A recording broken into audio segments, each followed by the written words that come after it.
Our next speaker is also from Mexico. We happen to have met him not very long ago, but here he is. John. Thank you so much for having me. I'm from León, Guanajuato. It's a little bit north of Puebla, very close to where Adriana is from.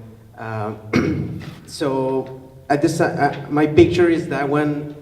If you see the kid in the sombrero, I mean, we're talking about we're not trying to be like have stereotypes, right? That's my brother right there, and my brother's actually right there in the back. Oscar, can you say hi? He didn't know about the picture, so I'm sorry.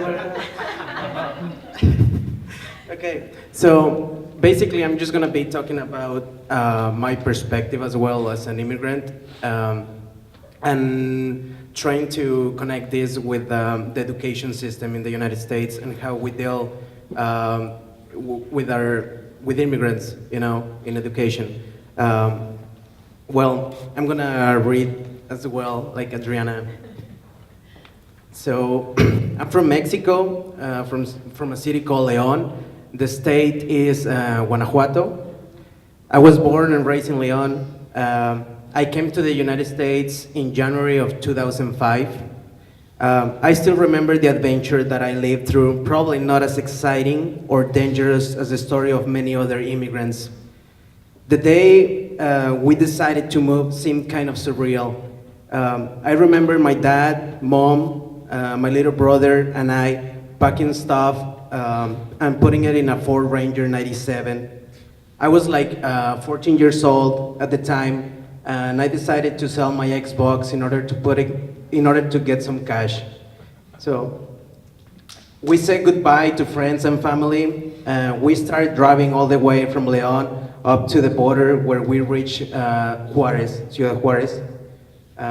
We lived a couple of months there in Juarez at a cheap hotel while we were waiting to hear the resolution from the US Embassy. I remember walking through the streets of Juarez by myself.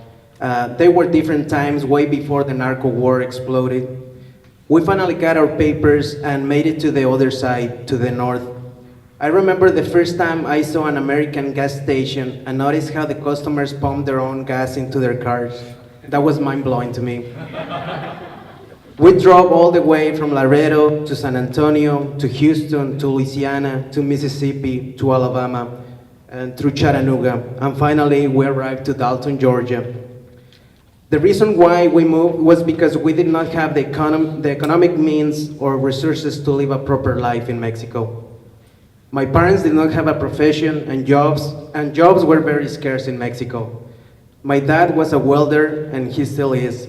I'm a resident teacher at Eastside Elementary, and I'm working for a program called Project Inspire, which is a teacher residency program based here in Chattanooga. So that picture, I decided on that picture basically because photography has always been really important for me and my family. My parents don't have a lot of pictures of themselves as kids due to economic circumstances. I was very fortunate to be raised in the 90s, where cameras were a lot less expensive than they were before. So in that picture, the girl on the left is my sister, Liliana Ramirez. She's a lawyer. On the right, wearing a sombrero, is my brother, Oscar, and he's working for TVA as an engineer, and I'm the little kid in the middle. I have one more brother, a little brother, but he's not in this picture. He's getting his master's at UTC in electrical engineering as well. This picture took place in an elementary school where my brothers and I attended, and my aunt was an instructor of. This picture was taken in the early 90s, and it is one of the few pictures that I have from when I was a child. Growing up in Mexico, it was awesome. I had a perfect child experience. I remember the times where I played soccer outside in the streets with all the kids from the street until it was really late at night. You may have noticed that my brother Oscar is holding a bag in his hand, and you may wonder what that may be. Well, at that time, glass bottles were expensive and plastic bottles were barely making an appearance in Mexico. If you went to the store, you could buy a Coke, and if you wanted to take it with you, the lady from the store will put it in a bag so you could take it anywhere. It was pretty common and a normal thing to see in Mexico during that time. I don't think they do it anymore. My dad is from El Salvador. Well, technically, he was born in Honduras, but he immigrated to El Salvador since an early age. He then escaped the civil war that happened in El Salvador in the 80s, in the early 80s, and moved to Mexico. There was a very large group of Salvadorans in León, in my hometown, probably because of the civil war. My parents met at a party in León, and then I was born. My dad decided to move to the United States right after I was born because he didn't have a good job back in Mexico. After moving to several cities in the States, he moved to New York, where he worked as a chef for several years, while all of us in the family remained in Mexico. In 2005, I finally got my papers to come to the United States. So we moved to Georgia because that's where my dad had a lot of friends. I went to Dalton High School and dropped out of that school because the school was very discriminative towards me and others like me. Since I was a newcomer or a new immigrant, I thought that the comments and attitude of the principal were normal. I remember one thing in particular that a coach said to me while we were outside warming up to run around the school. He was yelling at me directions to follow, but I didn't speak any English, unfortunately, and I remember him saying, "If you're not gonna listen and obey, why don't you go back to your country?" At first, I didn't pay any attention again. Again, I thought or saw this as humorous, or I tried to mask the reality of what was happening with humor.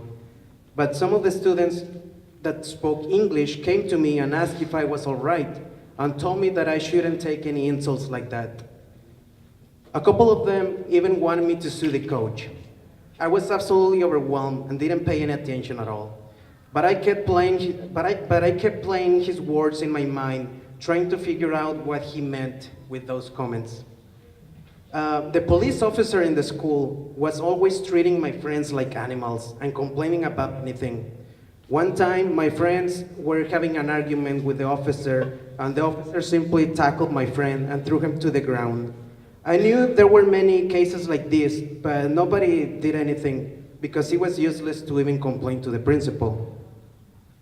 The Latinos were always left out. They didn't get information on getting AP classes or art or swimming classes.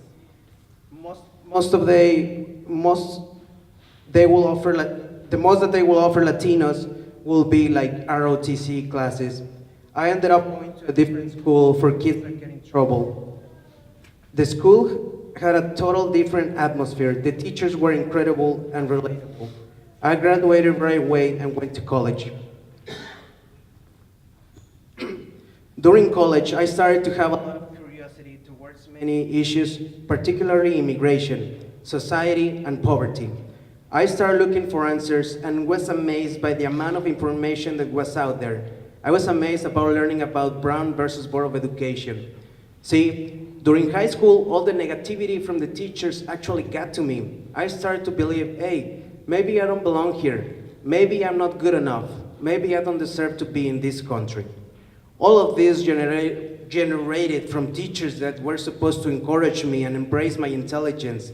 After learning about Brown versus Board of Education, I realized, well, maybe they're wrong. It is actually possible that the educational system is wrong, and many teachers are doing wrong. I started to become more aware of the environment and learn about the political aspect of the United States. I failed several classes, but my teachers were always helpful at college, unlike high school. It seemed like they were more familiar with being more open-minded. At this stage, I found a conflict of identity because of the Mexican culture and the American culture. It felt that both cultures were clashing, and I didn't know what to do. I really wanted to help people like me, immigrants that didn't understood what their place was, So I thought that the first thing to do was to try to eliminate immigration overall. I wanted to help the Mexican people so they wouldn't have to move out of their country in the first place. The only degree that seemed right was political science. I was looking for a place to study a bachelor's degree in public administration, and Chattanooga was the answer, so I moved here. That brings us here to Chattanooga, where while at UTC, my degree offered me the opportunity to learn about the nonprofit sector, which I was totally unaware of. After graduating, I started to work for different nonprofits. I started to go to the communities around Chattanooga and observe the extreme poverty that is happening now.